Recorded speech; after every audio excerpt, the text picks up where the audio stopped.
بسم اللہ الرحمن الرحیم۔ حضرت ابو ہریرہ رضی اللہ عنہ سے روایت ہے، رسول اللہ صلی اللہ علیہ وآلہ وسلم نے فرمایا، جب تم میں سے کسی کا دن کو روزہ ہو تو وہ فحش گوئی نہ کرے اور ناروا حرکت نہ کرے۔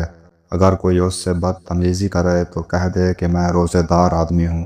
سنن ابن ماجہ حدیث نمبر 1691۔ حضرت انس بن مالک رضی اللہ عنہ سے روایت ہے، رسول اللہ صلی اللہ علیہ وآلہ وسلم نے فرمایا، سحری کھایا کرو کیونکہ سحری میں برکت ہے۔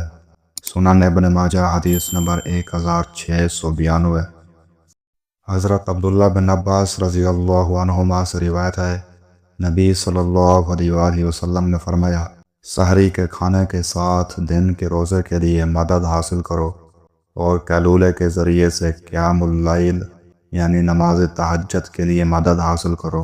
سنن ابن ماجہ حدیث نمبر 1693۔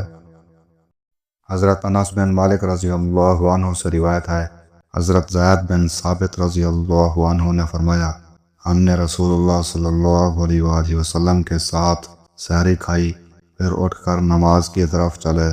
حضرت انس رضی اللہ عنہ نے فرمایا، میں نے کہا، ان دونوں کاموں کے درمیان کتنا وقفہ تھا؟